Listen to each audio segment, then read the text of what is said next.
Aujourd'hui, dans les Tripes du Double, on conclut un voyage de 23 jours durant lequel nous avons visité 24 parcs, raidé 197 coasters et parcouru 6000 km à travers les États-Unis. Et pour conclure ce gigantesque trip américain, on visite Lake Compounce, le plus vieux parc d'attractions d'Amérique du Nord, qui cache dans sa forêt l'un des wooden les plus cultes du monde, à savoir Boulder Dash. Alors, chef-d'œuvre absolu ou légende surcotée? La réponse tout de suite dans ce nouvel épisode.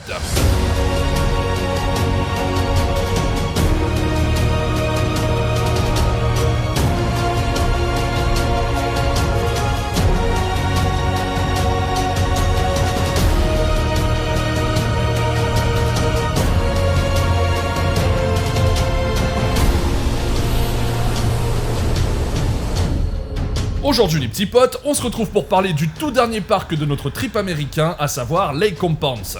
Eh oui, ça vous fait un petit quelque chose, je sais. À moi aussi. Et pour finir, on a choisi ce petit parc situé dans le Connecticut, à environ 2 heures de route de New York, perdu dans un écrin de verdure, tout ce qu'il y a de plus charmant. Lake Compounce n'est pas n'importe quel parc d'attractions, puisqu'il s'agit purement et simplement du plus vieux parc d'attractions d'Amérique du Nord. C'est un parc plus proche de fêter son 200e anniversaire que de son premier centenaire, c'est vous dire la longévité du site. Et oui, parce que le parc a ouvert, tenez-vous bien, en 1846 et aurait très bien pu être visité par des Chopin, Balzac ou Victor Hugo. C'est vous dire à quel point c'est vieux cette histoire. Lake Compounce est né de l'esprit de John Norton, le propriétaire du site, qui en comprend tout le potentiel après le succès de spectacles pyrotechniques organisés au bord du lac Compounce. Il décide alors d'y créer un espace de loisirs avec des emplacements dédiés au pique-nique, des espaces pour la baignade ainsi que l'organisation de concerts. Alors les concerts, rappelez-vous, on est en 1846, c'était pas le Hellfest. Le parc s'agrandit au fur et à mesure et ne connaît ses réelles premières difficultés que 150 ans plus tard, dans les années 80. Il connaît alors une période de déclin avec notamment des fermetures partielles ou alors des tentatives de relance pas forcément très fructueuses, notamment le fait d'organiser davantage de concerts tels qu'on le peut le voir dans les parcs scandinaves avec une programmation variée et régulière, ainsi que l'inauguration du parc aquatique Crocodile Cove qui est toujours présent et toujours fonctionnel, d'ailleurs compris dans le billet d'entrée, comme dans beaucoup de parcs américains. Le parc est racheté en 1996 par Kennywood Entertainment, d'ailleurs vous verrez pas mal de similitudes entre Kennywood et Lake Compounce, et est racheté par la suite par Palace Entertainment, qui n'est autre que la branche américaine de Parques Reunidos, qui possédait encore le parc au moment de notre visite. D'ailleurs, en 2025, Herschend a racheté Palace Entertainment à Parques Reunidos, et possède donc maintenant les parcs nord-américains de Parques Reunidos, qui s'en est donc séparé. Et Herschend, c'est pas n'importe qui, parce que c'est le groupe qui est derrière des parcs comme Silver Dollar City ou Dollywood, qui sont parmi les meilleurs parcs du monde. À savoir qu'Herschend n'a pas récupéré tous les parcs nord-américains de Parques Reunidos, certains de ces parcs sont partis chez d'autres propriétaires, mais ils ont souhaité récupérer ceux avec le plus fort potentiel et ceux avec la meilleure qualité intrinsèque, et Kennywood et Lake Compounce en font partie. Mais enfin, ne perdons pas plus de temps, je vous laisse tout de suite partir à la découverte du tout dernier parc de ce trip, et pour ce faire c'est très simple, je vous laisse immédiatement avec ce que j'ai filmé et ce que j'ai monté. 23e et dernier jour de notre trip américain, et ce coup-ci, nous mettons les voiles du côté du Connecticut, afin de visiter le plus vieux parc d'attractions d'Amérique du Nord,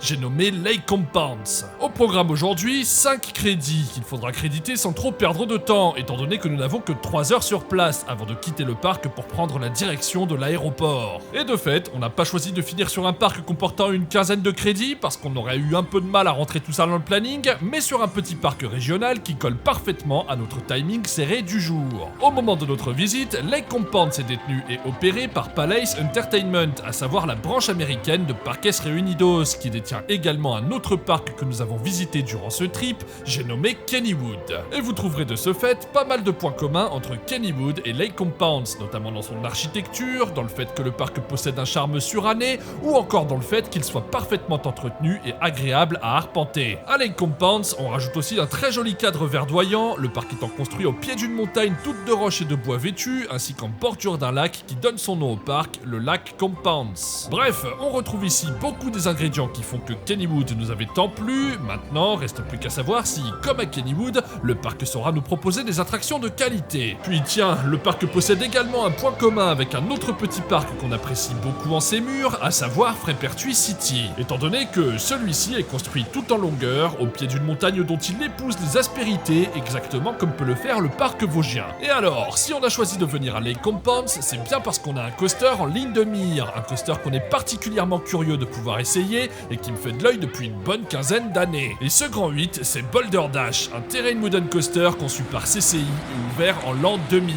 Boulder Dash a été designé par Larry Bill, qui n'est nul autre que l'homme derrière les pinceaux de Tonnerre de Zeus première mouture, qui était à son ouverture en 1997 un coaster absolument exceptionnel, d'ailleurs considéré à l'époque comme l'un des meilleurs du monde, bien loin de la machine que l'on connaît maintenant. Boulder Dash est donc un grand 8 de 35 mètres de hauteur, 1440 mètres de longueur, le tout poussant à 96 km/h. Et c'est surtout un wooden construit à flanc de montagne, dont le layout suit parfaitement le relief dans lequel il s'intègre, tant et si bien que le coaster reste toujours très proche du sol.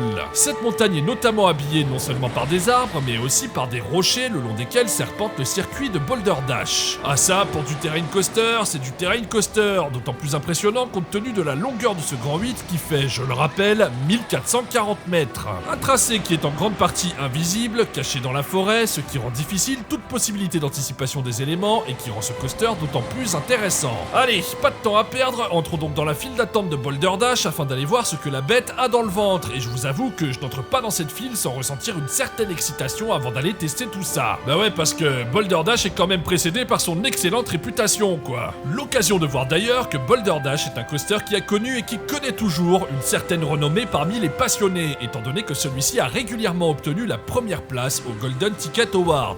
La gare du coaster est située quelque peu en retrait du reste du parc, comme en arrière-plan de celui-ci, étant donné que, vous le verrez, le lift du Wooden est directement construit sur la dénivelée de la montagne, comme quasiment tout le reste du tracé de ce grand 8. D'ailleurs, la localisation de cette gare donne lieu à des points de vue plutôt mignons depuis les allées du parc. Je ne sais pas ce que vous en pensez, mais en ce qui me concerne, ce cadre bucolique, c'est totalement validé. Allez, on embarque donc sur les traditionnels trains PTC de la bête, on boucle la ceinture, on abaisse la lap bar, et c'est avec un plaisir non dissimulé que je vous annonce qu'il est maintenant temps d'aller nous confronter à Boulder Dash. Et c'est parti, le train est dispatché, on prend un premier virage à 90 degrés vers la gauche afin d'aller chercher le lift, et on s'en va grimper dans la montagne. Tout autour de nous, des arbres, des rochers, et une sensation étrange de ne pas gagner en hauteur, étant donné qu'on reste toujours à proximité du sol.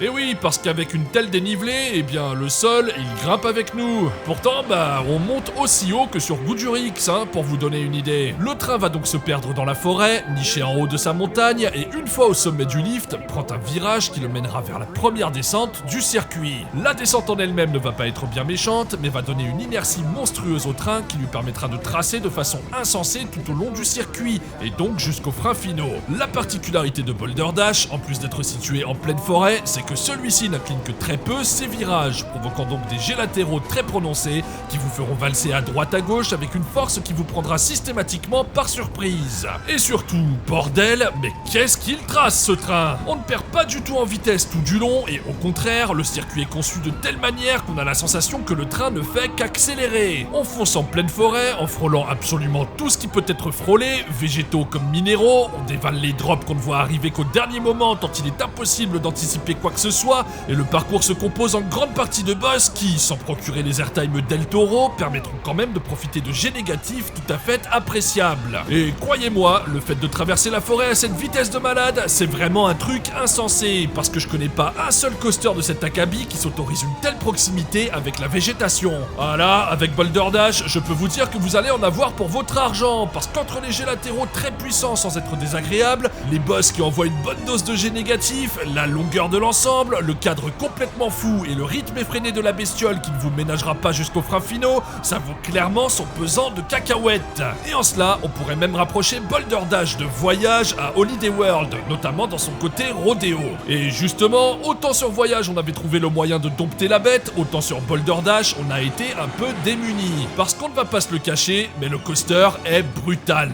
Faut vraiment pas rester passif à l'intérieur, il faut pousser sur les jambes pour encaisser les secousses qui peuvent être assez désagréables si on se laisse aller comme un poids mort et qu'on subit tous les à-coups du train. Et même en utilisant cette technique que de pousser sur les jambes, le coaster reste particulièrement rude. C'est clairement pas un long fleuve tranquille. Après, oui, on est quand même sur du Wooden pur jus, donc c'est sûr qu'il ne faut pas s'attendre à ce que ce soit aussi fluide qu'un Raptor RMC. Toujours est-il qu'on en aura fait plusieurs tours et que, malgré ses problèmes de confort, ça aura été un véritable plaisir à chaque fois. D'ailleurs, depuis notre visite, certaines portions ont été retraquées par GCI et disposent maintenant de Titan Track. Ce qui permet assurément de rendre l'expérience d'autant plus agréable et certainement de permettre permettre à Boulder Dash de grappiller la si convoitée note de 5 étoiles. Puis quand je vois cette machine opérer de jour, je ne souhaite pouvoir faire qu'une chose, c'est de l'essayer de nuit. Parce qu'un coaster pareil plongé dans l'obscurité, ça doit vraiment être quelque chose, comme ça pouvait être le cas pour l'incroyable Beast de Kings Island. Bref, Boulder Dash, c'est de l'excellente cam, un coaster tout à fait unique à côté duquel il ne faut pas passer, et un coaster qui vaut largement le fait d'avoir à encaisser quelques secousses. Et je vous rassure, on n'est pas sur un niveau de secousse à la tonnerre de Zeus non plus, hein. Passons donc à la suite avec non pas un tour de Ghost Hunt, qui n'est autre qu'un Dark Ride Trackless signé ETF et ouvert en 2008, mais avec Phobia Fear Coaster, à savoir un Skyrocket 2 signé Premier Rides et ouvert quant à lui en 2016. Nous avions déjà croisé précisément ce même modèle quelques jours plus tôt à Busch Gardens Williamsburg, qui répondait là-bas au doux nom de Tempesto. Et là, clairement, ce ride est tout de suite beaucoup plus adapté à un petit parc comme Lake Compounce qu'à un mastodonte tel que Busch Gardens Williamsburg. On est donc ici sur un coaster de 45 mètres de hauteur, 263 mètres de longueur pour une vitesse de 99 km/h. Mais ici, contrairement à Tempesto dont le train possède 3 véhicules, il n'y en a que 2 sur celui de Phobia Fear Coaster. Autre différence et pas des moindres, j'ai même envie de dire que c'est la différence qui change tout, c'est l'absence de Comfort Collar sur les trains de Phobia Fear Coaster. Des Comfort Collar qui n'ont clairement de confortable que le nom, parce que ces bretelles des enfers, c'est merci mais non merci. Ainsi, les trains de ce coaster ne disposent que de simples lap bars, et ça vraiment, c'est un excellent point. Et ouais, parce que déjà, ça change la donne opérationnellement, en faisant gagner beaucoup de temps à l'embarquement et au débarquement. Ensuite, ça améliore très grandement le confort et l'appréciation qu'on peut se faire du ride. Donc c'est vraiment tout bénef à la fois pour les opérateurs, pour les opérations du parc, ainsi que pour les visiteurs, et donc leur satisfaction. Je vous avais déjà parlé des Skyrocket 2 dans l'épisode consacré à Busch Gardens, donc je ne vais pas m'éterniser 3 jours ici. On a donc un coaster à multi-launch LSM qui enverra le train chercher le premier élément à travers une triple propulsion qui fonctionne tout à fait bien, car effectuée sur une courte distance. Ce premier élément est donc une inline twist située au sommet du coaster, et qui fera assurément son petit effet, un peu à la manière d'un Skyloop Morer. Au bout de la rampe, nous trouverons une lame de frein permettant un effet dive qui ici fonctionne parfaitement, notamment lorsqu'on est situé à l'arrière du train. La drop nous permettra de chasser des fesses en effectuant un virage à 180 degrés, puis nous irons chercher un non-inverted loop qui est vraiment un élément désorientant que j'apprécie beaucoup. Nous retournerons ensuite traverser la gare et serons freinés par les LSM afin de nous stabiliser en station. J'en garde le même avis que sur Tempesto, à savoir que certes ces Skyrocket 2 ne sont pas les coasters du siècle, mais restent bien optimisés pour la longueur de leur circuit et pour la place qu'ils prennent au sol. Ce sont également des coasters qui disposent d'un bon rapport longueur-sensation. Ce sont des coasters pour lesquels on ne fera pas plus de 20 minutes d'attente. Ce sont des coasters de complément qui doivent venir en support d'une offre plus étoffée, notamment parce que leur débit ne leur permettrait pas d'être l'attraction la plus plébiscitée d'un parc. Toujours est-il qu'avec les Comfort Collar en moins, l'expérience est tout de suite beaucoup plus agréable et que ces coasters restent dans ces conditions des machines franchement sympathiques à rider. Mais nous, est-ce qu'on est là pour rider des trucs sympas comme ce Screaming Swing SNS? Bien sûr que non, pardi. Nous, si on est là, c'est pour aller rider du crédit. Et en l'occurrence, le crédit suivant, c'est Zoomrang, qui n'est autre qu'un Boomerang Vekoma. Bah oui, c'est tout de suite beaucoup moins sympa, effectivement. On embarque donc à bord de cette machine des enfers, comme il n'en existe que trop à travers le globe. Un coaster ouvert en 1997 qui propose donc, comme tous ses congénères, un parcours de 35 mètres de hauteur, 285 mètres de longueur pour une vitesse de 75 km/h.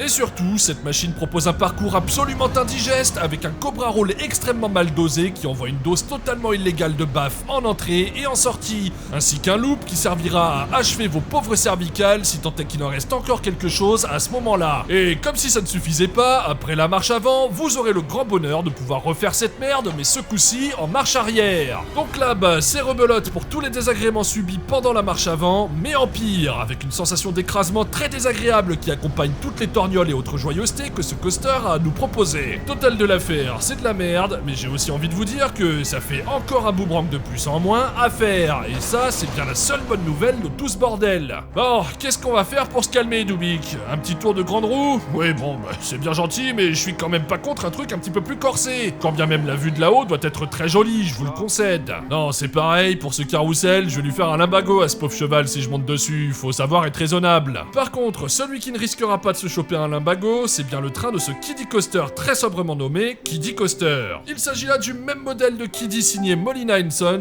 que celui présent à Kennywood et qui était déjà fermé là-bas. Donc tant pis, pas de plus 1 pour nous, et puis de toute façon, il n'y a aucun regret étant donné que même si celui-ci avait été ouvert, il est interdit aux visiteurs de plus d'1,20 m. Et je crois pouvoir dire sans me tromper que nous faisons tous les 4 plus d'1,20 m. De fait, c'est dans le cululu pour le crédit, mais ne vous en faites pas, il reste encore une machine sur laquelle nous pourrons nous rattraper à Lake Compounce. Nous poursuivons donc notre route dans ce parc qui est ma foi fort agréable à arpenter, avec des bâtiments et des attractions entretenus, des allées propres, des espaces verts soignés, des parterres de fleurs, des végétaux taillés, un ensemble de choses qui rendent tout de suite une visite de ce parc beaucoup plus agréable que celle d'un parc Six Flags. Et c'est vrai que ça fait aussi du bien de quitter les grandes usines du divertissement pour retrouver des parcs à taille humaine, où on sent une volonté de bien faire et de bien accueillir les visiteurs qui ont fait le choix de passer leur journée ici. C'est certes un parc de groupe, mais on sent une gestion plus étroite, certainement plus autonome et moins centralisée que celle d'un parc de la firme aussi Drapeau. À Lake Compounce, vous trouverez également un parc aquatique que nous n'aurons pas eu le temps de faire ce jour, qui était de toute façon blindé, à savoir que le parc aquatique est inclus dans le billet d'entrée,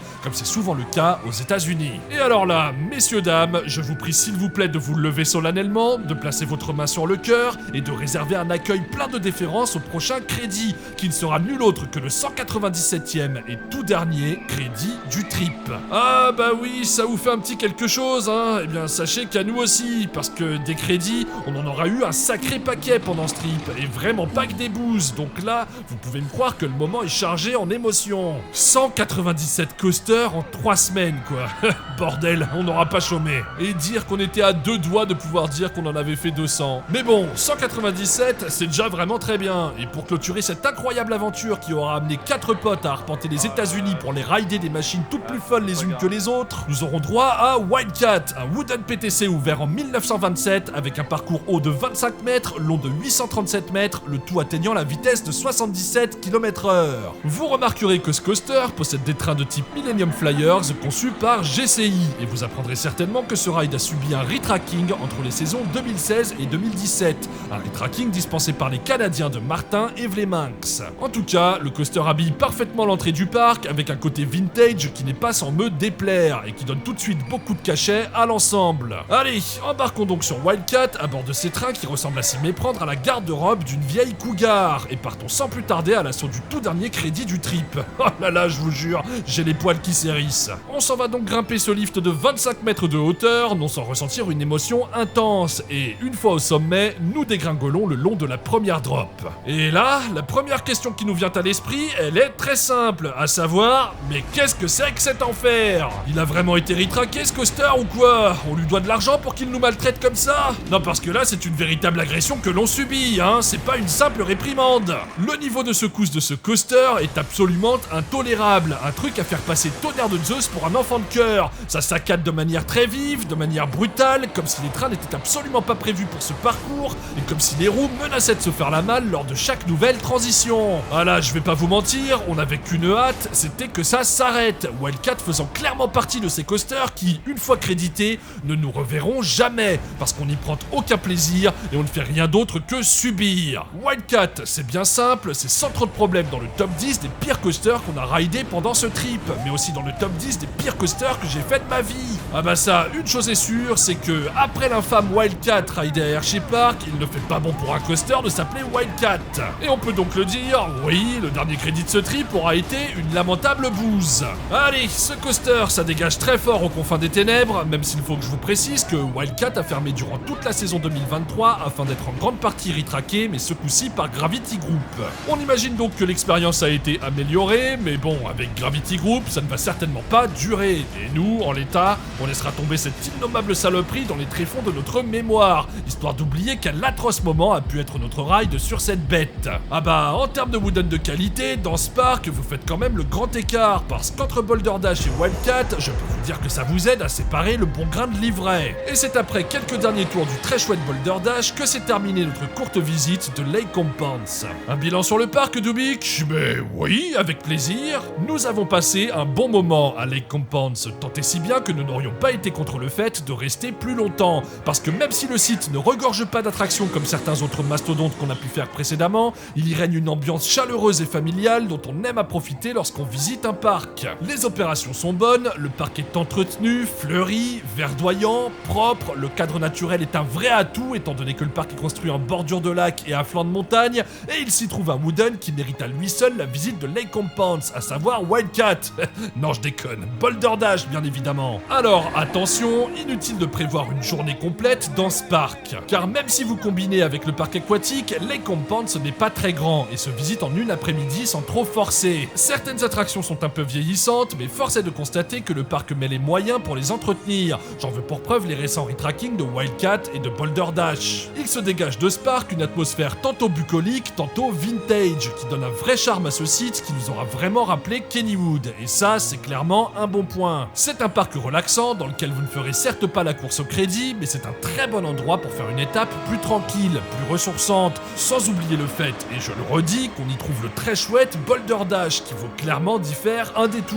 Et voilà, il est désormais temps de mettre les voiles du dernier parc de ce trip afin de rejoindre JFK pour reprendre notre avion direction la France. Un parc que l'on quitte donc avec un pincement au cœur parce qu'on le sait déjà, on vient de vivre l'un des voyages les plus marquants de notre vie. Et on est bien content d'avoir fini avec Lake Compounce qui est un petit parc agréable à visiter et qui clôture de façon parfaite ce trip gargantuesque qui nous aura permis de découvrir bien des merveilles. Allez, ce coup-ci c'est la bonne, nous voici sur le parking prêts à avaler les derniers miles de ce voyage. Je vous laisse donc en compagnie de ce plan assez étrange sur lequel je ne vois pas trop ce que j'ai voulu filmer, qui est donc le tout dernier plan que j'ai filmé durant ce voyage et qui sera ainsi le tout dernier plan de ce trip report américain qui touche maintenant à sa fin. Et oui, ça y est, c'est la fin d'un trip qui nous aura fait parcourir 6000 km pour découvrir 24 parcs en 23 jours avec un total de 197 coasters d'ajouter au compteur. Ah ça c'est sûr que côté bilan comptable, c'est pas trop dégueu. En cas de trip sur la côte est, je vous recommande chaudement de planifier une visite de Lake Compounce, qui est un petit parc qui se visite certes rapidement, mais 3 heures de visite là-bas compenseront largement 8 heures de visite dans la plupart des parcs Six Flags. Et puis il s'y trouve ce wooden totalement culte qui est Boulder Dash, qui était déjà très bon au moment de notre visite, mais maintenant qu'il a été retraqué en grande partie par GCI, il doit être particulièrement excellent. J'ai vraiment hâte de voir comment le parc va évoluer à l'avenir entre les mains d'Airchend, parce que autant je peux avoir des craintes pour des parcs comme SeaWorld ou Busch Gardens qui n'ont franchement pas pris un bon virage, d'autant plus que leur maison mère United Parks and Resorts a annoncé des résultats assez désastreux dans son dernier bilan, mais autant les parcs rachetés par Airchend devraient être tirés vers le haut, parce qu'ils ont tous un potentiel au-dessus de la moyenne. Si Airchend pouvait racheter ne serait-ce que Busch Gardens Williamsburg et Tampa, ce serait franchement pas mal. Bref, ne passez pas à côté d'une visite de Lake Compounce, même si c'est petit, même si ça ne paie pas de mine, vous en sortirez forcément satisfait. Il est temps pour moi de clôturer cette vidéo consacrée à Lake Compounce, mais également de clôturer cette série consacrée à notre voyage américain. J'espère évidemment que tout ça vous a plu. Ça représente des centaines d'heures de travail, c'est gargantuesque, mais je suis très heureux d'avoir pu vous délivrer tout ça, même si ça aura pris du temps. Si ça vous a plu et que vous n'êtes pas encore abonné à cette chaîne, eh bien n'hésitez pas à le faire, et pour tout le monde, si mon travail vous plaît, eh bien le meilleur moyen de le soutenir, c'est de commenter la vidéo, de la liker, de la partager, ça m'aidera beaucoup et ça me fera grandement plaisir. Dans le prochain épisode des Trips du Doub, nous partirons pour les Émirats Arabes Unis et commencerons avec une vaste vidéo qui traitera d'Adventureland, d'Antixland, de Dubai Hills Mall, d'Islands of Legend et de Play DBX. Autrement dit, c'est un sacré programme qui nous attend. Et jusqu'à cette prochaine vidéo qui sera donc consacrée à tout ce bazar, eh bien portez-vous bien et ridez bien. En attendant, je ne peux pas vous laisser sans vous proposer une compilation de tous les crédits que nous avons fait durant ces 3 semaines de trip US. Et ce qui est sûr, c'est que ça en fait un paquet. Allez, ciao!